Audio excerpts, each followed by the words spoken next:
damn thing to do with slaves. The 14th Amendment was passed so that corporations could end up controlling America as flesh and blood man and woman, and the actual man and woman would be turned into a fiction/corporation. That's how your names got to be in all caps. That's why you're not perceived as a flesh and blood man and woman. They can't deal with you in a courtroom as a flesh and blood man and woman. That's why they bring you in there as a fiction.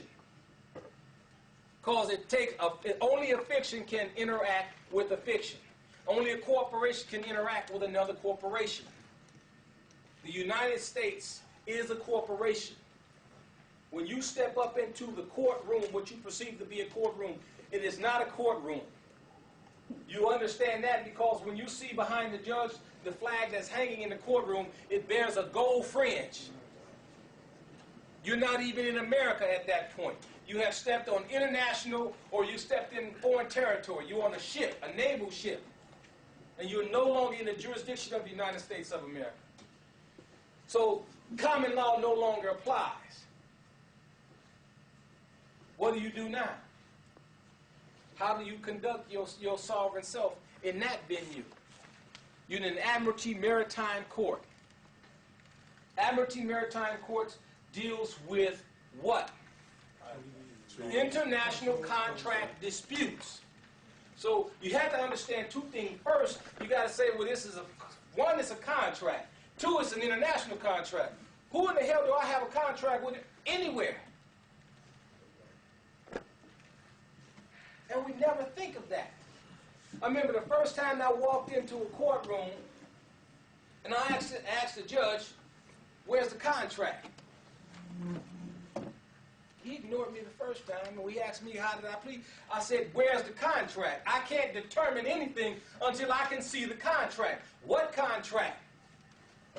And I quoted Clearfield Trust doctrine.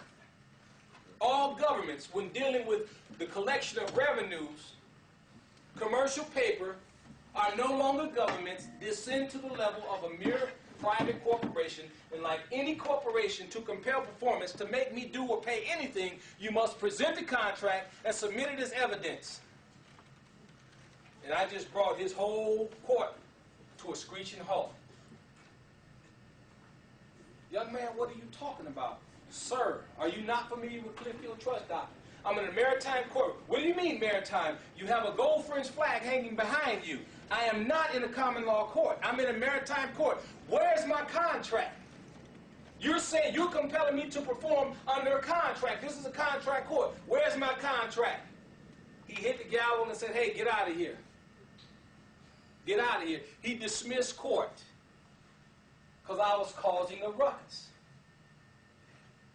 All these black folks sitting around, what the hell that nigga talking about?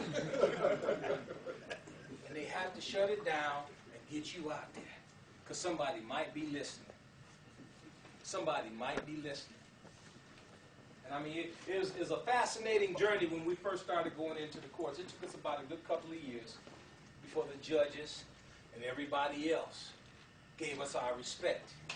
It took us a while. When we walk out of the courtroom, it's 30 or 40 police and deputies outside the courts. Chest stuck out, like growling like pit bulls, just ready to jump all over us. And we smiled. Hey, y'all have a good day. I'll be back next week. You may get your chance then. One of the brothers that was just such a butthole, Jamaican brother, big muscle-bound bald-head joker, just ready to crunch somebody. Dude, you do not need to be in my face and in my space, because if you come any closer, I'm going to have everything that you own, and I'm going to make you my slave. And if you don't believe me, put your hands on me, because the proof is in the pudding. After about 3 or 4 months, that very knucklehead became my greatest ally in that courtroom. He saw me on the street one day downtown, and I was driving. He pulled alongside me. Hey, Moore, what's happening? You still driving with no license? Yes, sir. Have a good day. He was in his patrol car. He just grinned and went on. And we started talking one day. He said, you know what, we thought you guys were full of shit and were clowns. He said, but we started recognizing that the judges and the lawyers was getting scared and intimidated. They were backing up. So they started with saying, some must be right. They got to be doing it because the judges slam dunking everybody else. But when them cats walk in there, the judges get nervous. And they were paying attention to the judges' reaction and response to us. And I mean, it was interesting because a couple of feds came in a couple of times and sat in the back. We watched them. They was watching us, and they would nod to the judges, trying to, I guess, indicate to the judges on how to handle us. But several of the guards and the police down there started saying, you know what, we recognize that y'all guys are serious. And they knew. He said they're having meetings on how to deal with y'all. And you think that, y'all, look, I'm going to tell y'all something. You think they having meetings in D.C.? They having meetings in France? They having meetings in Germany? They having meetings in Great Britain on how to deal with y'all. Because y'all are a major issue right now. You don't understand what time it is because they got all your books. They got all your prophecies that says when and where. And that's all they telling you in the movie Zorro. That the remnant seed is going to rise up in the West. And the whole Illuminati job is to shut you down and make sure you don't. Because they losing their power and authority every time one of y'all wake up. Demonstrate. And they ain't playing. Yes, sir. They just installed a archbishop over there in Britain, Yorkshire. York. He's second in command to the Anglican Church. But his name is John Simplemore. We about to send a whole bunch of more. He's from Uganda. Question. Yes, sir. Why